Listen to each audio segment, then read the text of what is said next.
If you like what you see today, don't forget to use my code EO10 for 10% off your purchase. Well, what am I gonna see? Alright,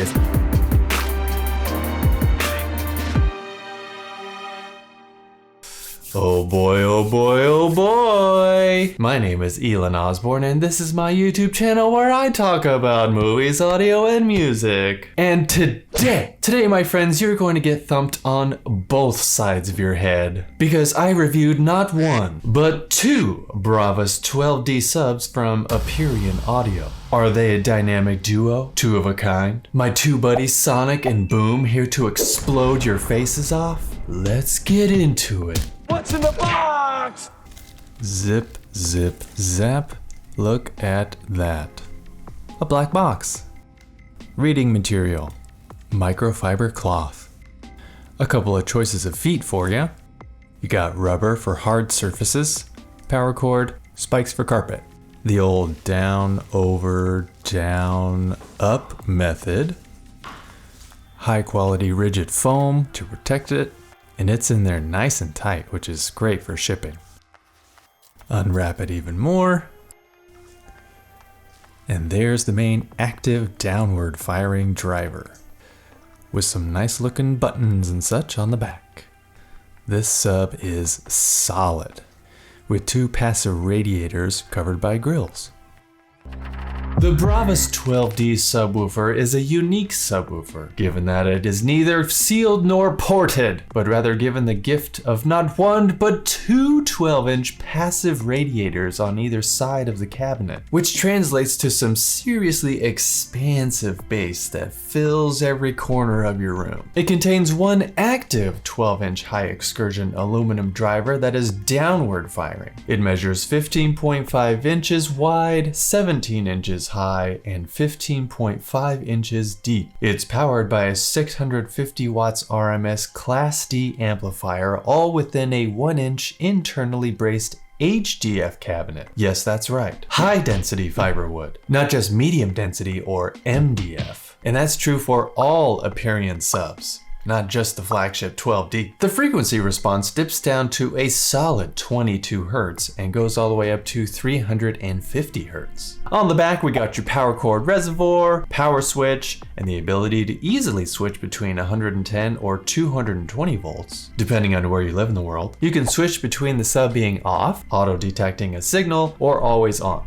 Phase switch, adjust your crossover frequency between 40 and 120 Hz, volume knob, unbalanced left and right input, a separate single LFE input, and high-level inputs for use in a stereo hi-fi system. Out of the box, the passive radiators on the sides are covered with acoustically transparent grills, but they can be removed. And lastly, the 12D comes in gloss black, stealth black, or gloss cherry. Now that's elegant. How do they sound? Right up front, I just gotta say that I am very impressed with these subwoofers. I do have just a couple things that I wish were improved, but I'll get to that later. I had some fun around the living room with these subs, getting all crazy with REW and my UMIC 1 calibration microphone, moving them to several different positions, including to the sides in various corners, up front between the entertainment center and towers, and finally to here, where I found it sounded the best, with the right staying in between the entertainment center and the 6D tower, and the left on the outside of the tower in the corner by the fireplace. Because at least in my living room, with its kind of weird angles and open space, it opens right back to the kitchen behind the couch, 10-foot ceilings, and were surprisingly somewhat similar responses, despite them not being perfectly symmetrical in their placement relative to the entertainment center. Go figure, right?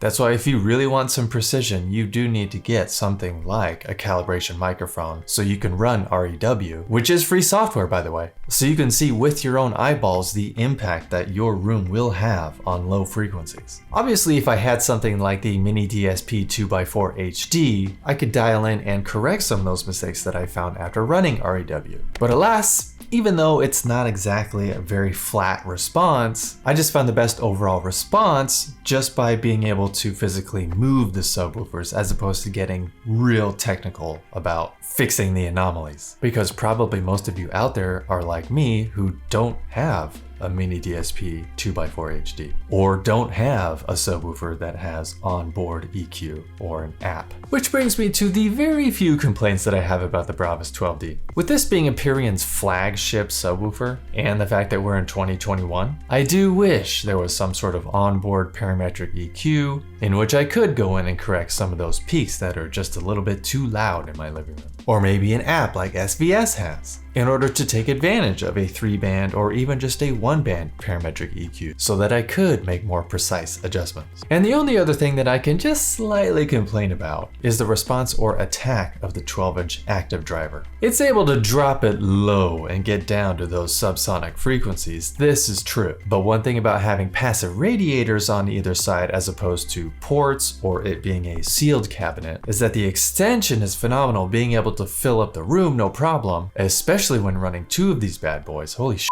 But the response, the snap, the speed is just lacking by a hair. But with those nitpicky issues out of the way, let me tell you, it was still a thrill to have these 2 Bravus 12Ds shaking my walls. My go-to tests like the opening of Blade Runner 2049 with its low frequency sweeps, the Battle of Pelennor Fields in Return of the King with the Oliphants charging, Mad Max Fury Road from start to finish with its high octane action and bombastic soundtrack. My large open concept living room was well pressurized by these 2 12Ds. And not only did they fill up my room well, their articulation was outstanding. Articulation meaning when dealing with low frequencies, there's not just one type of bass you want to hear. You don't want a one-note monotone bass sound just at different volumes. There's wobbly bass, sweeping bass frequencies that feel like they go straight up your butt crack, explosion bass, shotgun bass, big ship flying overhead bass. They're all different, and those articulations were handled very well by the Bravus 12D.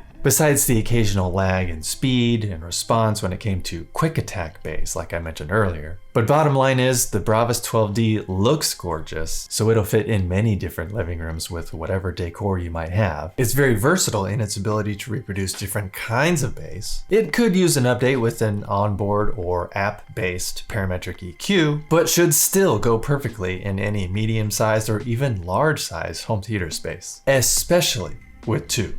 Not just medium density. Whoop. Uh-oh. You all right there? Snot! What? Well. Is there something on my face? Clearly I'm getting over a cold, so I probably should have done this video in the style of Andrew Robinson, because now I can easily get down to his register. Silky smooth baritone.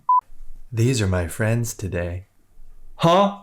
So there you have it, folks. So, any questions, comments, concerns? Are you gonna need these monsters in your home theater like yesterday? If so, once again, don't forget to use my code EO10 at checkout for 10% off your purchase. Be sure to like and subscribe and hit the bell. Call Aperion Audio too if you have any questions, because Colin is so down to walk you through any situation. Trust me. And of course, always be listening.